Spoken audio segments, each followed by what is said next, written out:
Damn, what is going on, guys? Whew. Man, a lot's going on with me, I'll tell you that right now. Shit. The last video I did was, oh my goodness, drama. I don't even want to face the music of that anymore, honestly, dude. Cause, I don't like confrontation, man. I don't want to get in people's faces unless I have to, and I really felt I was compelled to in this situation. So I won't talk too much about it anymore, but I will say this.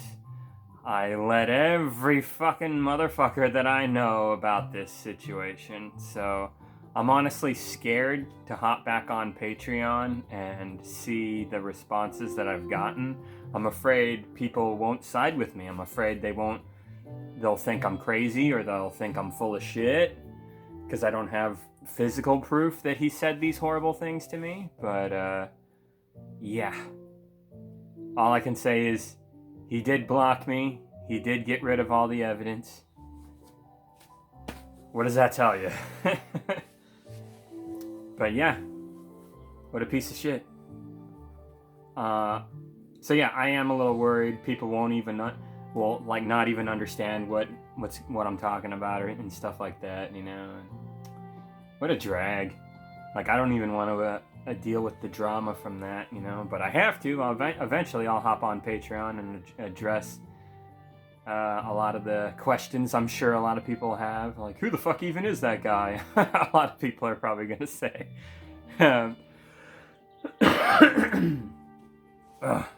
Sorry, guys, you got to give me a break. I've been suffering from this common cold that I've gotten a week ago, roughly, and I'm still not fully over it. And I believe I'm having some kind of tension headache kind of problem related to fucked up sinus infection. Basically, the back of my head and neck on the right side of my body is just stiff and swollen. I can't even turn my head very easily. If I look down, if I tilt my head down, it aches like crazy. It's just really bad. And it's constantly like throbbing and pulsating and hurting a little bit. If I get excited and start like laughing or anything like that, it starts to hurt more. So yeah, this sucks. Can't wait for it to go away. That or I got a brain tumor or some fucked up shit, but pretty sure it's not that. Come on, give me a break, right? Surely I'm not that fucked up. My goodness. Between my mother having fucking cancer and my brother's diabetes getting worse, we got some fucking rough times ahead.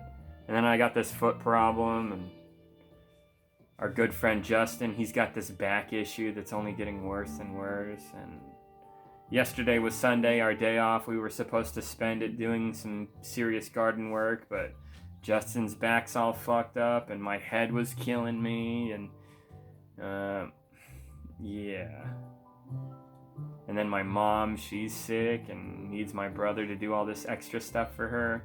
I was talking to my brother earlier today at work, and bad news, guys. He's burnt out. He's fed up. He's done. So we're not going to keep the tortoises anymore. He's going to phase them out, sell them, do what he can. He says he's getting too old. He's too sick all the time. He's got too many other responsibilities, which is true. He's right. But yeah, he just can't do it anymore for various reasons, and I'm not going to argue with him. I would love to do this forever. It's a dream come true. Taking care of these wonderful animals. But it's fucking expensive. It costs like over $100 a week to feed them various greens, and I try to grow as much of it on our own here on the property, but that's really hard too. They eat so much, and I don't know, we talked about downsizing, like we'll keep some, just not most, but my brother is so fed up and burnt out, and he just doesn't want to do it anymore, and I would like to still do it, but I'm not as invested as him, and I got my own shit going on. He did say we can keep the frogs and the cats at least, because that's really low maintenance. But yeah, the tortoises, that is a lot of work, you know? It is. So, yeah, it looks like we're going to be getting away from that. So that's depressing. I spent a third of my life with these animals. And we have to get rid of them because we can't afford to keep them, essentially. Especially with the changes that we're going to be going through. Like I said, my mom's got cancer.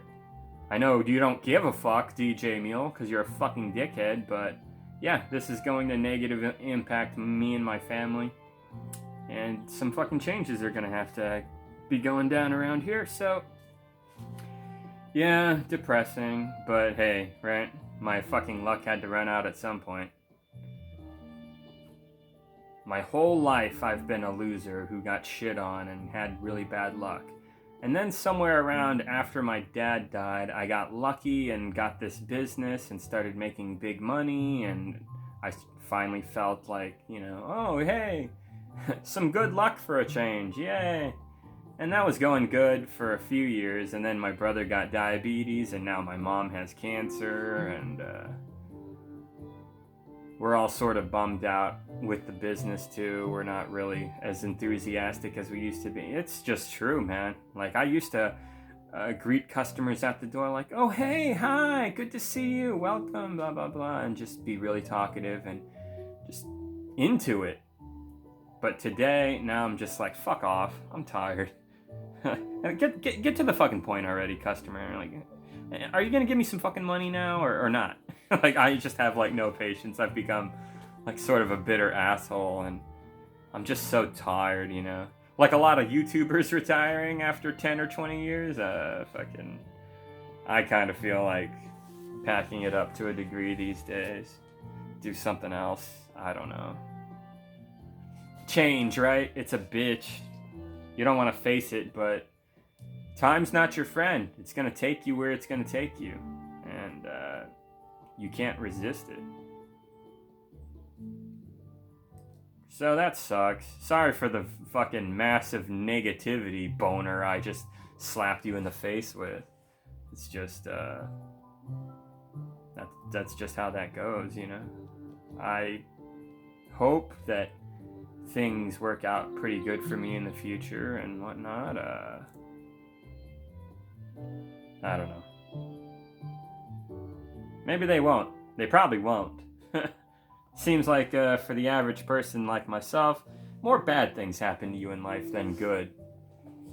Hey Jimmy Stengel, I got your message the other day about how you don't have shit for money and that you try your best to save and whatnot. And I was just like you for most of my life. I got a little lucky with the job, you know, and then I started be able to afford all the things that I ever dreamed of, and I did that. I fucking did that. I got rich enough to get everything I wanted. I've done that already. All these games, dude. All these guitars. Helping my brother with his big-ass tortoise collection endeavor. Yeah. It's all I ever wanted. And I got it. I already did it. And it would be nice to keep the tortoise collection going. Especially because we're so close to, for many of them to reach sexual maturity, and then we could start breeding them, and that would be amazing if we got to that point, but we didn't make it.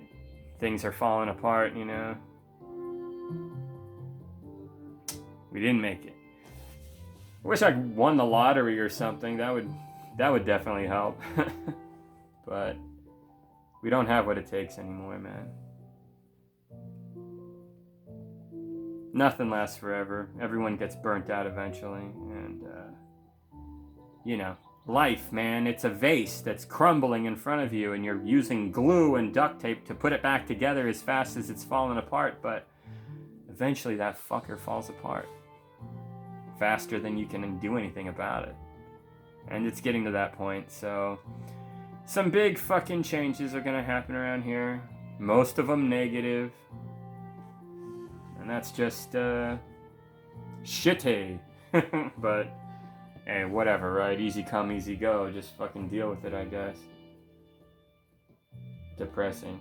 What a shitty time to be alive. I hate facing all this trauma and drama and all this dumb shit. Fuck life, dude. So yeah, sorry guys, not in the greatest mood. Life-changing bullshit occurring fairly soon over the next few years for me. Yeah. Sucks. But that being said, I know my life, despite it mostly sucking, there was a moment there not too long ago where things were looking really good and going perfect, and I'm just really grateful that I got to taste that for just a second. So, if you don't have that in your life, just going through life being treated like a fucking loser 24/7, everyone reminding you that you're not fucking good enough. That's most people. If that's you, that fucking sucks. Don't fucking put up with it.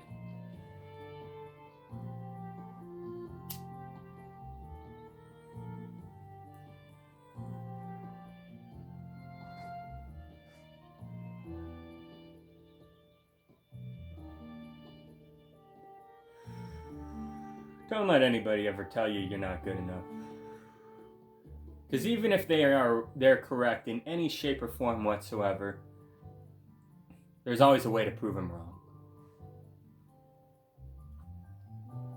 And the people saying that kind of shit are fucking dickheads anyway.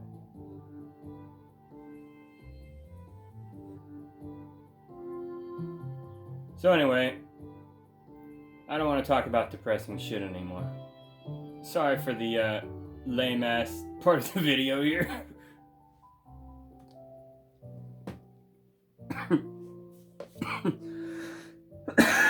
Oh man, every time I cough, the headache just it's so bad. I haven't had one this bad in my life. And I think that's another thing. I'm just getting older. And you start to figure it out. The older you get, whenever you get sick, it's harder on you. You don't put up with it as good. No wonder people die eventually. Eventually you get so old and weak you can't handle being sick. You can't handle falling down. You can't handle a lot of things. Like Ed down the street, Jeannie's husband, he died recently because of COVID. But that's not how it started. He was taking a shower one day, slipped and fell in the shower, broke a rib, had to go to the hospital to have it addressed. At the hospital, he caught, ammonia, dude. He got a fucking pneumonia, and then he also got COVID, and that killed him. See what I mean? If he never slipped in the shower, he might have a few extra years to live. Lives. I'm such a fucking gamer. So yeah. Try your best, guys. Life sucks. Try to make the best of it. Oh yeah, this game's wonderful, guys. I take back my criticism of the camping by the campfires being pointless. I was stupid to say that. I should have played the game more. It opens up even more with storytelling from the Teaks character and whatnot. It's genuinely a very nice and pleasant part of the game, actually. So I was stupid to criticize it. It's fine. There's nothing really wrong with this game at all, honestly. There's a few typos in some of the dialogue. They can fix that with a patch or whatever.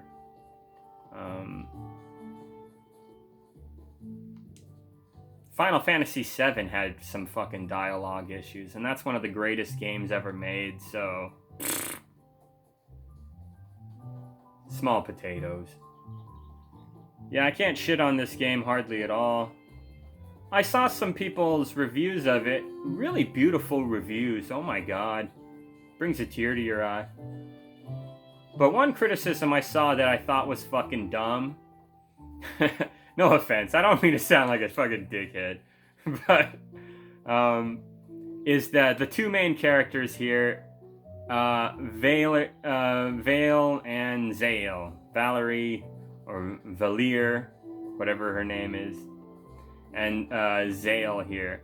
They're one-note, boring fucking characters. They don't really have much for character development, and they're just sort of generic superheroes to carry the fight forward against the evil. Blah, blah, blah. And yeah, I agree with that criticism. I do. But guess what? That's on purpose, man. It's on purpose. How dare you say that Chrono Trigger is one of the greatest games ever created when the protagonist is literally just that. But even more so, he doesn't even fucking talk in that game. These characters at least talk and show more emotion and stuff, and you can get behind it. Which is nice. But yeah, the criticism is the characters sucked. They're lame, they're terrible. But no, they're designed for you to imprint your own persona onto the character. Why is Breath of the Wild such a great game? Is it because Link is a deep character? Fuck off, dude. Get fucked. No. You imprint yourself on Link. You're Link. That's who the fucking character is. He's you. And if you're a more feminine, leaning individual, you would probably prefer that Link looks more feminine, more like a lady or something like that. Which is why I agree that they should make Zelda playable or something like that or whatever. But even if they don't, it's not a big deal. Besides, the new version of Link from these Breath of the Wild and Tears of the Kingdom games, he already looks kind of feminine. You could mistake that character for being a lady, you know. But anyways, no, my point is, the characters being kind of a blank slate is for you, the player.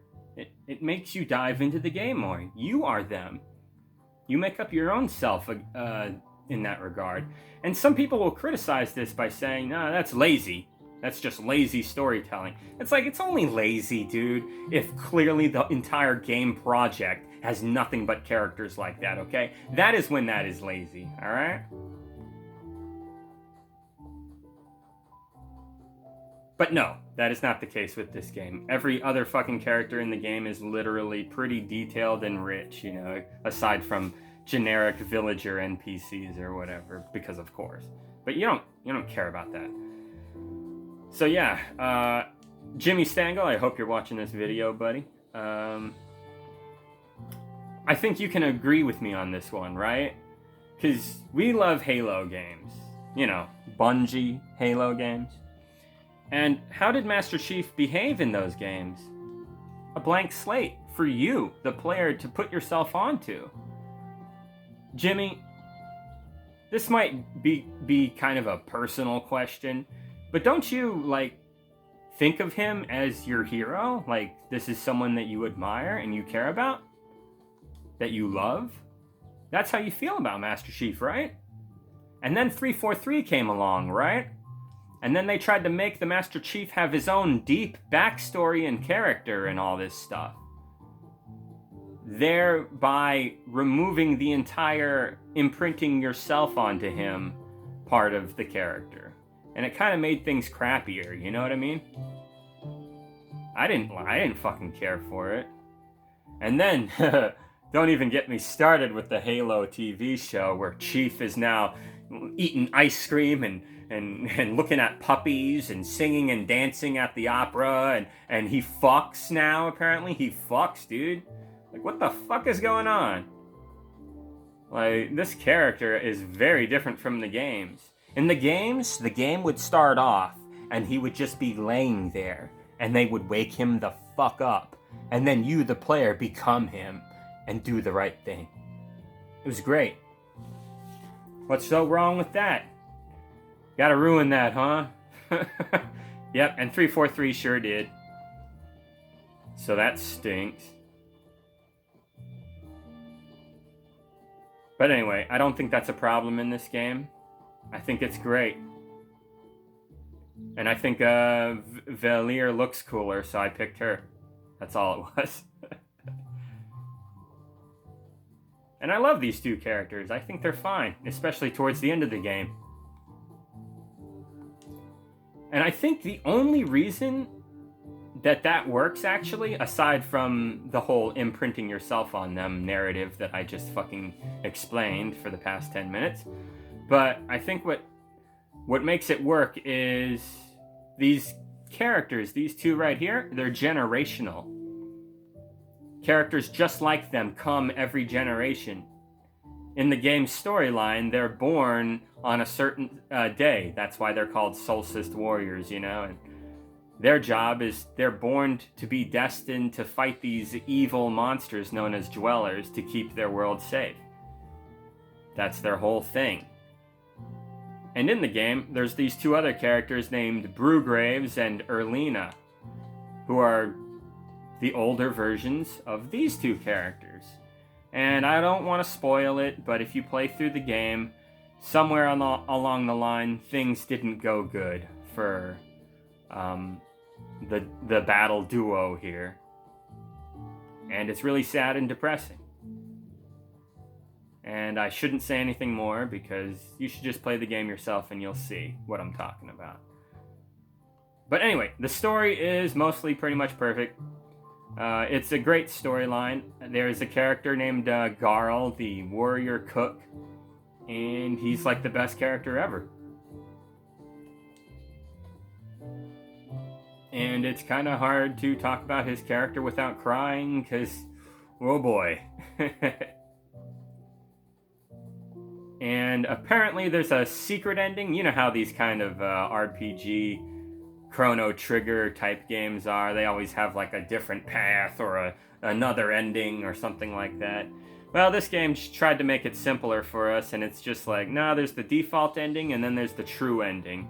And apparently the way the game works is you're basically forced to experience the default ending, which sucks, I'm not gonna lie, but it's on purpose to motivate you to do the true ending, which I'm in the process of doing right now, actually. And apparently, I haven't seen the whole thing yet. I don't want to spoil it. But apparently it's worth going for because it's just that good. So yeah, I've never been totally destroyed by a video game storyline before. But I think Sea of Stars did it for me. At least in terms of story. In terms of other things like graphics, no, you're not going to see the most realistic looking Red Dead Redemption 2 kind of level shit. You're not going to see frozen testicles on a horse, alright? Jesus Christ, can you believe they made people stay overtime for that crap? Fucking ridiculous. So you're not going to get amazing graphics. You'll get amazing art. Like, look at the art in this game. It's beautiful. This pixelated, hyper-detailed, pixelated fucking... It's amazing. Like, the work that they did, Jesus Christ, that's intense. There's so much to this game, visually, with the artwork. Just, it's nuts. Here, let me do I have a drink? Let me sum up the game world for you. Look at it. Okay, here's the overworld. Each island that's massive is like a whole... like 5 hours of experience or so, give or take, depending on how crazy you're playing through the game. Yeah, it's a little overworld. You can fly around. Towards the end of the game, you get Superman powers, and you're literally just a ball of energy flying around. It's incredible. Like, yeah, the two main characters become gods, essentially. It's pretty nuts. But yeah, this is the whole world of the game. But then guess what, dude? Like many of these kinds of games, there's a whole fucking secret world beneath it. I probably shouldn't show too much, it's kind of spoiler stuff, but look at that. Now there's an entirely different world, and this place is like cursed and fucked up, and yeah. You'll see. But anyway, guys, yeah. I really dig this game. I'm about to wrap it up with the true ending, and then I'll probably put it away forever. It's one of those games, it's not really meant to be played a shit ton. So if you're one of those people that wants a game that's like 100 hours, or it's always good to come back to, this probably ain't it. It's a one... Like, I saw common common comments that love this game are, I wish I could have my memory wiped clean so I could relive the entire fucking amazing story. Like, clearly the story is the go-to thing in this fucking game. The RPG elements are decent, it's tightly made, it's alright, but honestly, guys, I'm not even a big fan of turn-based RPGs. They weren't ever my thing. If you guys know anything about me, I'm all about live-action RPGs or like Halo, like some goofy shooting game or something. That's my shit. But RPGs, turn-based RPGs especially, I find the shit boring. You hit me, I hit you, you hit me. When's this gonna be over, dude? How about I just cut your head off right now, you know? Like, that's me, dude. I'm sorry, I'm not into turn-based RPGs, really. I actually play this on PC with Wiimote mods, you know, and that way I can get through the fights a little bit faster. No, I don't like to cheat too much. I kind of like there to be a little bit more pull here. I don't like to fuck the game up too much. So I just made it so I had unlimited magic, and I think that's it. Yeah. Well, no, I did unlimited magic and unlimited combo points or whatever. So you can just spam double attacks and whatnot. That's all I did. And apparently the game gets pretty easy towards the end anyways, so that's a criticism I heard of the game. So, yeah, I guess. I wouldn't know. I'm cheating. Like I said, I'm just really playing for the story and the music and the art style, and yeah, that's all I'm doing, dog. Yeah, but it's a really beautiful game, this art style. Woo-wee. They worked on it for like 5 years or something. Artists constantly just going at it. Like, hell yeah, dude, beautiful. Yeah, the characters are very good. I'm not gonna lie, though, the story does start off very basic bitch. It's a combo of, like, tongue-in-cheek, fourth wall breaking, mocking how RPGs go and stuff, and also setting up the game world and story, which is very by the numbers. Good guys versus evil guys, let's go. You know, it's very boring at first, but once you actually meet the Fleshmancer, which is about a third into the game, once you start getting to around that point, that's when shit gets fucking real. And yeah, the story is very emotional. It's gonna get you. It's gonna get you, dude. It got me. And I'm a piece of shit, so, like, how did that work? Like, wow.